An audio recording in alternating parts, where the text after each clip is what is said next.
इथे ना धैर्य एक वेगळाच प्रकार घेऊन आली होती. आम्ही तिला बघून तर खूपच जास्त हसलो. म्हटलं चला तुमच्यासोबत सुद्धा शेअर करते. घरात जर लहान बाळ असेल ना तर खूप जास्त एंटरटेन होतं. मला या व्हिडिओमध्ये ना तुमच्यासोबत काही गोष्टी क्लिअर करायच्या आहेत. कंटेंट क्रिएशनच्या आधी ना मी कॉर्पोरेटमध्ये जॉबला होते आणि that time I have a very good package and I am a well educated person. तर त्याच्यानंतर काय झालं, माझं लग्न झालं आणि मला बाळ झालं. सो प्रश्न आला की बाळाला सांभाळायचा आणि धैर्य अजूनसुद्धा लहान आहे. आम्हाला तिला पाळण्याघरात ठेवायची आमच्या दोघांचीही इच्छा नाही आहे. जर तिला पाळण्याघरात ठेवलं तर आमच्या दोघांना सुद्धा खूप गिल्टी वाटतं. तो विचार करूनच गिल्टी वाटतं. म्हणून मी हा ऑप्शन चूज केला की मला घरी बसून मला कंटेंट क्रिएशनला आधीपासूनच आवड होती.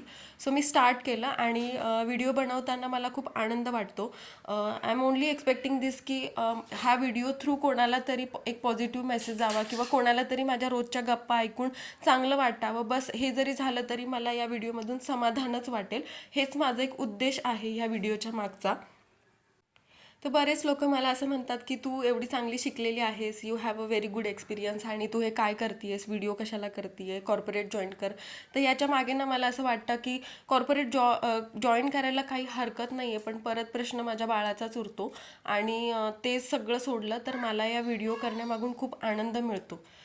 तर मला असं वाटतं की मी सगळ्यात जास्त आनंद म्हणजे माझा आनंद माझ्यासाठी महत्त्वाचा आहे इतरांपेक्षा.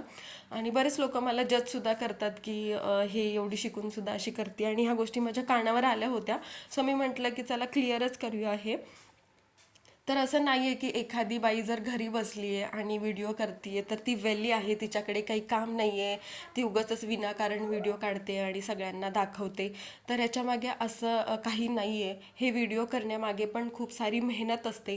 काय दाखवायचं, कसं दाखवायचं, काय बोलायचं, ह्याच्यामागे सुद्धा खूप अभ्यास असतो आणि मला तर हे सगळं ना माझ्या लहान मुलीला घेऊन करावं लागतं. तर माझ्यासाठी हे खूप जास्त स्ट्रगल आहे त्याहीपेक्षा. हे बरेच जणी रिलेट करू शकत असतील. तर मला ना हेच सांगायचं आहे की प्लीज तुम्ही ना खूप अर्ली स्टेजवर कोणाला तरी जज करता, सो असं करू नका. आणि एखादी व्यक्ती व्हिडिओ बनवते तर ती वेडी आहे, मूर्ख आहे, तिला काही कामं नाही आहेत म्हणून ती व्हिडिओ करते, असंही होत नाही. मी बऱ्याच लोकांना ऐकलंय म्हणून मी हाय बोलतीये. मी हे सुद्धा गोष्ट क्लिअर करते आणि माझ्यासोबतच झालं होतं, सो मी हे क्लिअर करते आहे. इथे माझा स्वयंपाकसुद्धा रेडी होता, मी पटपट कट करत होते. व्हिडिओमध्ये ना मला जे वाटतं ते मी मनातून बोलते.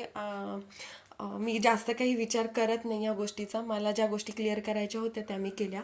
जर तुम्ही माझ्या चॅनलवरती नवीन असेल तर प्लीज सबस्क्राईब करा आणि जर हा व्हिडिओ इन्स्टावरून बघत असेल तर फॉलो करा. चला बाय बाय.